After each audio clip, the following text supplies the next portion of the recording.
This is an update. Okay, the storm has passed. We didn't get hit with anything crazy. The tornado warning. I don't know if anything touched down. Obviously, there was some type of low pressure system because our phones went crazy alerting us to take shelter immediately. I went outside checking things out. I've been in a tornado situation before, so I know what takes place and I know when it's coming. It sounds like a freight train. Everything normally goes dead silent. Even the birds stop talking. There's like everything goes dead silent. Then it sounds like a gigantic freight train is heading your way. Okay. So I've been there and I've done that. I went outside trying to ascertain what the situation was. And I came on here and did a quick video talking about preparedness. Now, as I went downstairs into the basement with my family until the storm passed, the house got pitch black. It was that dark. You would have thought it was nighttime. Therefore, you're looking to make sure you have flashlights and what have you. If the electricity goes off, they flicker it on and off several times, and normally that never happens. That normally never, ever, ever happens. But since there's been such a big influx of building in our area, I see there is a change within our electrical grid and how it normally, I'm sorry, I had some chips, how it normally responds to an event, a weather event. Now it's acting differently. So I went into the basement with my family, and that was a wake-up call. Yes. I hadn't checked our emergency bag in a very, very long time, and I am embarrassed to say and to report that it took a while for me to find it. And when I found it, you're not going to believe what was in it.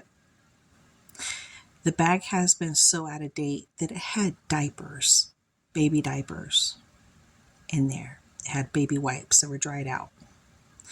It had old stale snacks. Everything was old. And I was like, okay, it's time to update this.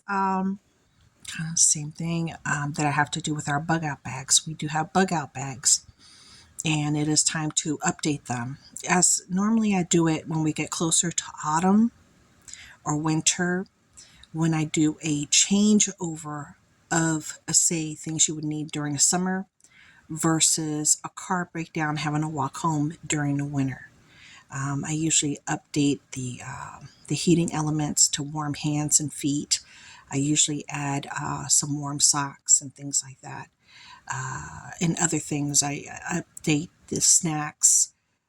The emergency water should still be good because it is the emergency water that the Coast Guard issues inside those specialty bags.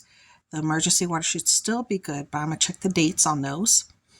I'm going to look over anything else that might be in there, make sure that the ponchos are still in there and that the emergency warming blankets are in there, and updated candies and things like that. If somebody gets sick or, blood sugar levels drop, somebody needs a little sugar to make it go back up. We have everything that we need, including snacks and maybe an emergency kit for the car, an updated emergency kit for the car, and also maybe a 3-day bucket that we can grab and go that we leave in the garage with updated goods, including can openers and things like that, and always having a case of water or a couple of gallons of water that we can throw into the trunk of a car in case of an emergency, along with maybe an easy access to important paperwork that we could just grab and go. Besides, the family,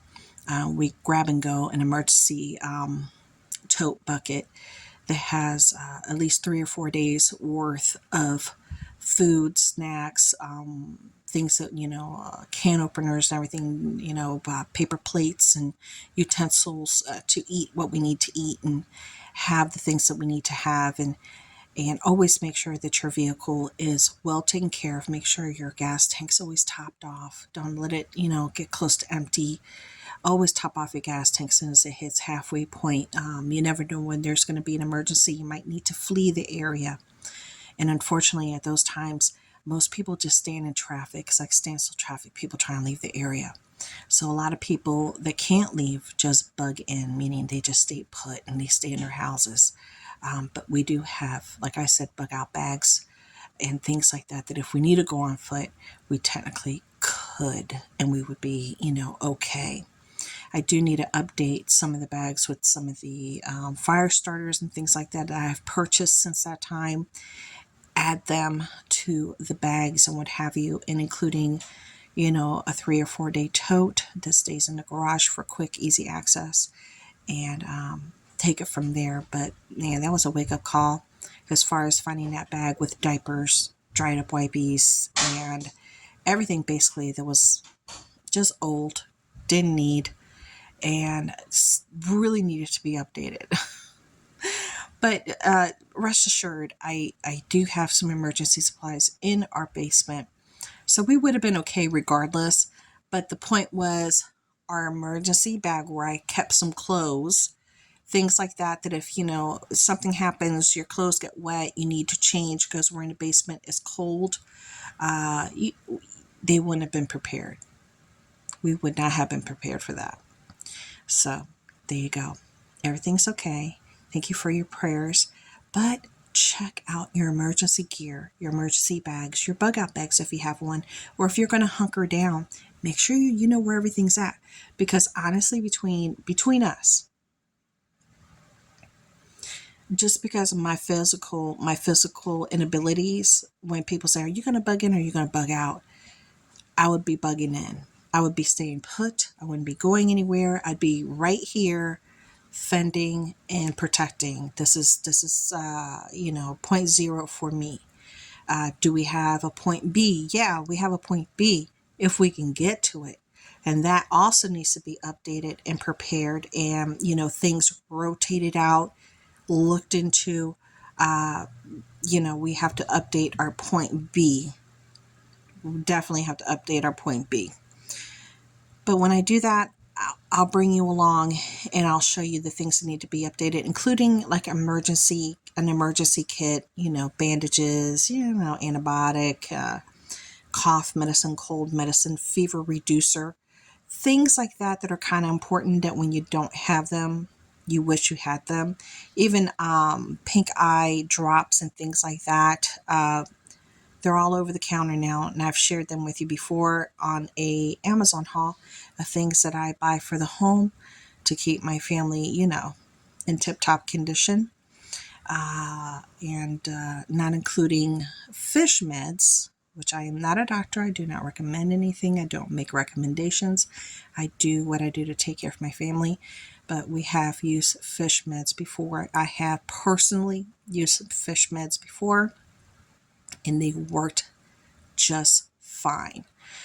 So I do have my supply of fish meds as a backup emergency as well. They do come in pill form.